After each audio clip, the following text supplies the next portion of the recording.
أعوذ بالله من الشيطان الرجيم بسم الله الرحمن الرحيم الحمد لله حمد الكاملين والصلاة والسلام على أشرف الأنبياء والمرسلين سيدنا ونبينا محمد صلى الله تعالى عليه وسلم وعلى آله وصحبه أجمعين. Falenderojmë pra Zotin krijuesin e mbar njerëzve, I cili krijoi çdo gjë me dashuri. Paqja që mbi Muhamedit alayhi salatu wassalam, mbi familjen e tij fisnike, mbi shokët e tij dhe të gjithë ata të cilët e ndjekin këtë rrugë të pastër. Sigurisht pra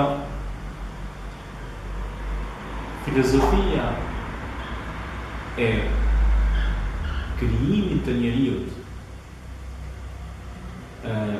apo refleksioni I filozofisë rreth krijimit të njeriut është një temë e cila është diskutuar gjatë gjithë shekujve që ka jetuar njerëzimi dhe shpesh herë pyetjet më të shpeshta reflektive që janë bërë për një çështje të caktuar kanë qenë se si u krijua njeriu,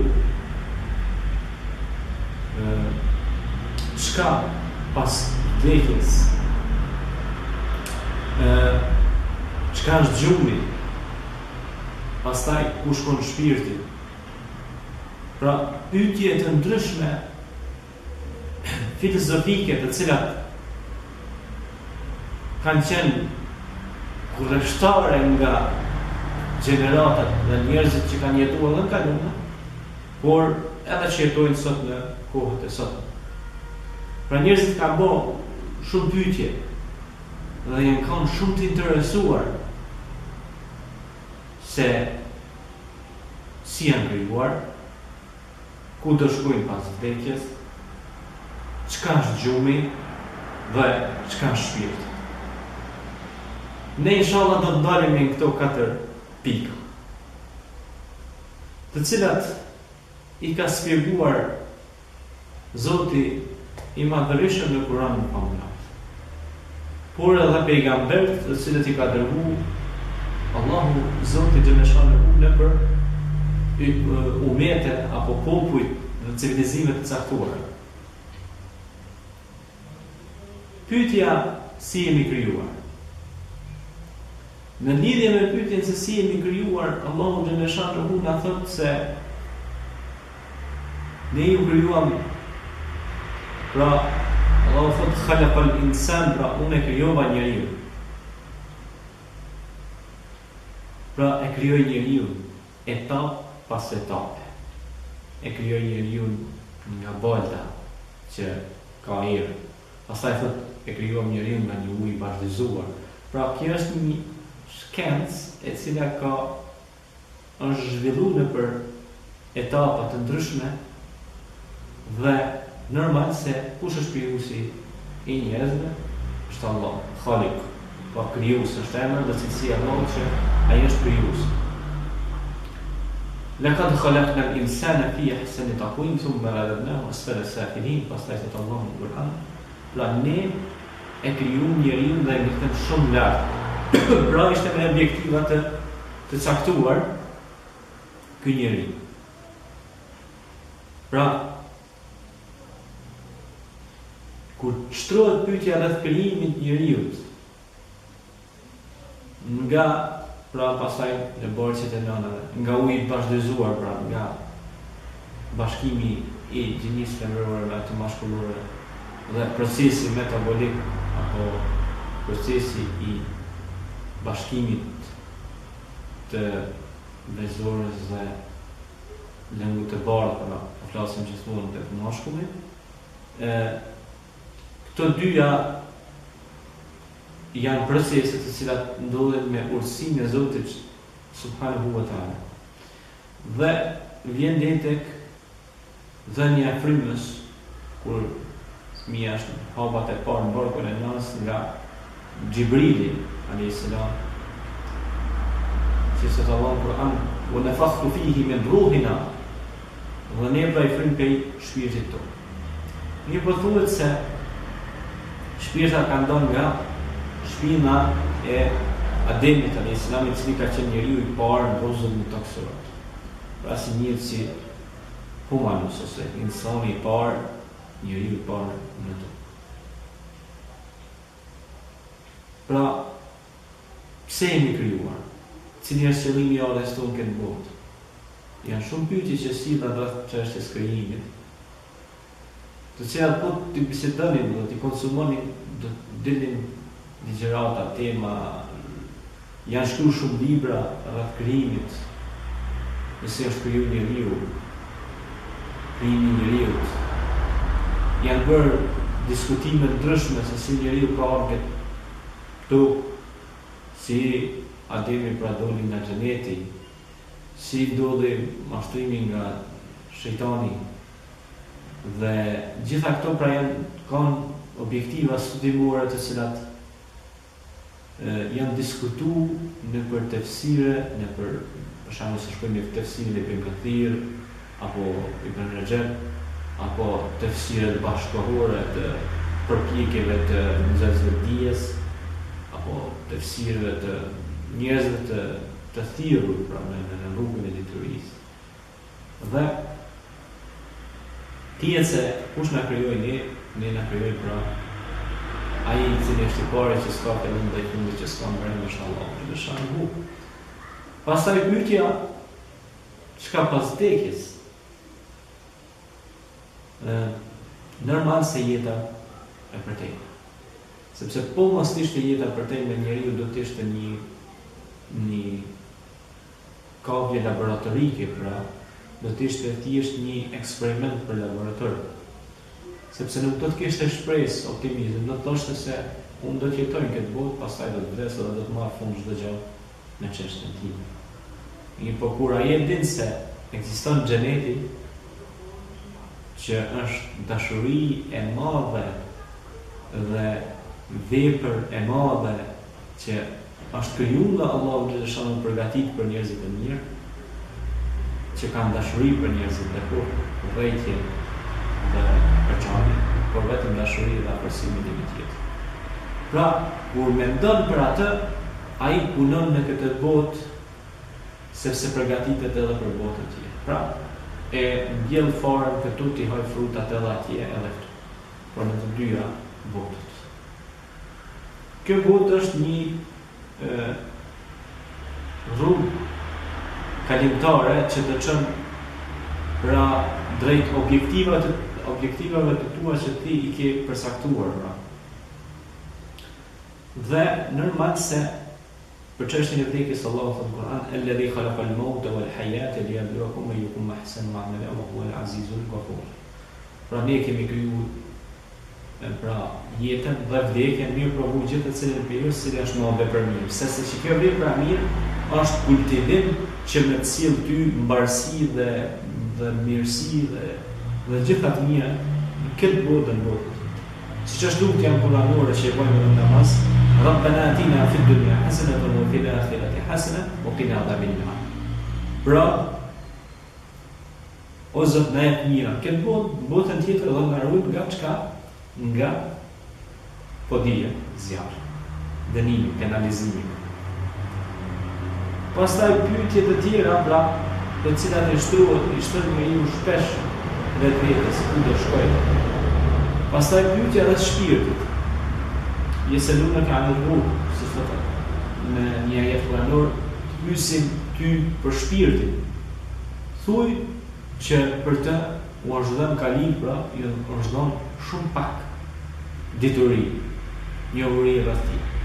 Çështja e shpirtit është një çështje të cilën kanë diskutuar dietarë ndryshëm, si për shembull Ibn Qayyim al-Jawzi, ose dietarë të ndryshëm të cilët kanë qenë Muhammed al-Ghazali, ose Rushdi, Kindi, njerëz të ndryshëm të shtresave të ndryshme, të rajoneve të ndryshme gjeografike, por edhe të shkollave të ndryshme, mendimeve dhe menhexheve të ndryshme e kanë diskutuar çështjen e shpirtit dhe kanë ardhur në rezultate të saktuara studimore, mirë po si përfundim, kjo është gajbia fshesi e Zotit, mirë po ne e dim një gjë që 3 lloj shpirtash janë.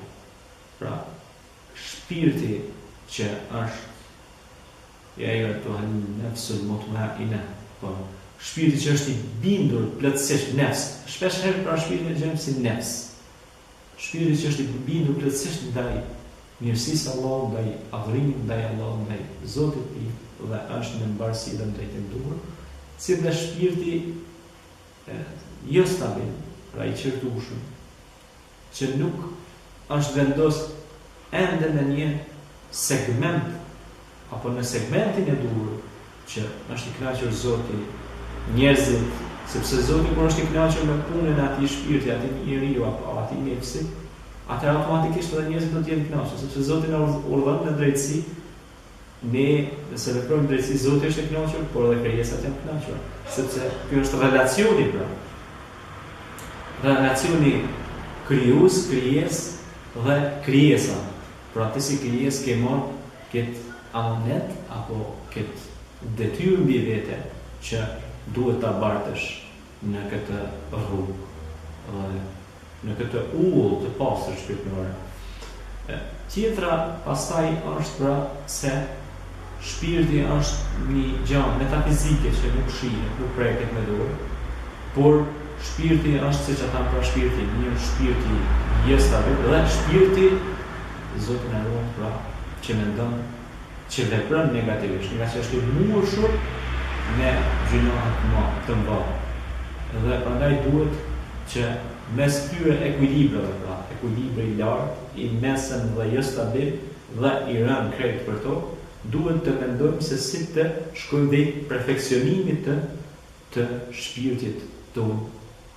Dhe normal se perfekcionimi i shpirtit është në dhikrillah, me vepra të mira, hudalil muttaqin, me fjalë të mira, me punë të mira, me mendime të mira, me veprimtari të mira, me gjurmë të mira. Pra, unisimi apo shkrirja në mirësi dhe dashuri në rrugën e vërtetë. Pra, shumë pyetje, pastaj edhe të gjumit. Si sot pejgamberi alayhis salam, për çështjen e gjumit, pra, an-nasu niyamidha ma matu intabahu. Pra njerëzit janë gjumë, shumica për tyre, pra ku të del gjumi atëre. Pra shumica njerëzit janë fjetur, ku të del gjumi, pra është tepër vonë për ta, ku të vdesin, pra ku del gjumi. Dhe kështu që çështja e gjumit, siç të thotë Allahu në Kur'an, ka për njerëzit që binë me gjumë, por ka për tyre që nuk zgjohen me për gjumë. Pra ajo është vetëm urtësia e Allahut, hikme, që Allahu pra e ka përcaktuar për këtë njeri e gjeli, sikur riski. Pra e gjeli dhe riski janë dy sene të cilat i ka njeri afër vetes si këmishën që ka të veshur në trup. Pra riski Allah nuk e lën kot pa risk. Normal se duhet me kërku. Por edhe vdekja ka momentin e vet caktuar si Zoti, pra ta ka shkruar me jetu, kaq. Mirë po gjatë asoj jetës tënde, veprimtaria jote, puna jote, jo vetëm fjalë, jo fjalë. Duhet vepër, për shembull Allahu thotë, "Udalil muttaqin", ky Kur'an është udhëzim për bamirësi. Ti dosh pra me hecë për me punu për i Zotit Zotit. Por jetën ku, çka është kjo me punu për i Zotit, se mendoj disa që me punu për i Zotit, mi la pa bukë të shtëpia. Përkundrazi, amaneti që keti për bashkëshortën tonë, për fëmijët tonë, ala janë shkërbim të Zotit Zhvillëshanë. Mirë po jo që fëmija e tu për shembull të pozisin Ferrari dhe fëmija e këshis të mos ketë bukë me hongër. Atëherë kjo për i vjen, jo për Zotit fëmijës për adeni Ferrari, përse fëmija e këshis të me pa bukë me hongër. Kjo është pra një alogjizëm, një gjallë që nuk përkon as pak as në logjike, jo parimet fetare Islami, kryesisht, sepse Islami thirr në insanijet, pra në njerëzillek. Pra të jesh njerëzish me të tjerë dhe ti duash të tjerë me gjitha. Ne pra ju duhet të respektoni gjithë një kitab, besimin e tjerë, njerëzit tjerë, sepse ata kanë besimin e tyre, ato rrugët e tyre, metodologjitë e tyre. Dhe sigurisht pra ne duhet i duam gjithë njerëzit pa përshtim, sepse Zoti na mëson për shto. Ti duam njerëzit, ti shikojmë ata me syrin e mëshirës, sepse ata të gjithë janë krijesat e Zotit. Pa marrë parasysh kostumeve që ata i kanë veshur. Dhe sigurisht për gjitha këto pyetje sillen rreth një libri ose një paketë ose një bashkësie të caktuar, të cilat kërkojnë zbërthim në përkohë të caktuar. Dhe sigurisht gjitha këto problematika meritojnë të trajtohen në dimensione të ndryshme, të reflektohen nëpër ambiente të ndryshme, qoftë edhe pedagogjike, arsimore, universitare, dhe njerëzit të volontojnë rreth këtyre, sepse sot njerëzit janë larguar disi leximit, dhe është mirë të rikthehen leximit, të bëjmë shumë libra, biblioteka në shtëpitë e tyre të pasuara më shumë. Dhe njerëzit të mësojnë, të lexojnë, të studiojnë dhe të kenë kujdes nga njerëzit e paditur, sepse një paditur me në qafë një me halë. Nga marrja qafë, në qafë një me halë, dhe merë në qafë një qytet, një shtet. Zoti në ruajt pra, është si një lloj sëmundje. Prandaj duhet lexojmë shumë, duhet studiojmë shumë, duhet meditojmë shumë, të lexojmë edhe mes rreshtave shumë, sepse pastaj do ta kuptojmë relacionin pse jemi krijuar, çka është gjumi, shpirti, ku do shkojmë pas vdekjes. Normal gjitha këto pyetje që janë rreth nesh janë pyetje të cilat për çdo njeri prej tyre mund dalim edhe ti shpjegojmë në kronika dhe ligjërata të ndryshme. Unë kaq kisha dëshirë një mesazh të vogël të përçoj tek ju, si një njeri i thjesht, modest mesin e juaj, një njeri i vdekshëm si ju, por njëherë do të jetojmë me dashuri, me pasje, të punojmë, të mbjellim tokën, të shkruajmë, të lexojmë, të edukojmë fëmijët tanë, familjet tona. Është momenti për të pasur gjallëri. Pastaj ato të cilat vinë më pas janë caktimi krijuesit të madhërisëm, ne do të ecim përpara në mirësi dhe dashuri dhe përqafim me njëri tjetrin. Kaq shpresoj që të kem lënë një mesazh të mirë tek vetja dhe tek ju. Ju dua për hir të Zotit krijuesit. Assalamu alaikum wa rahmatullahi ta'ala wa barakatuh. أقول قولي هذا واستغفر الله لي ولكم فاستغفروه إنه هو الغفور الرحيم. السلام عليكم.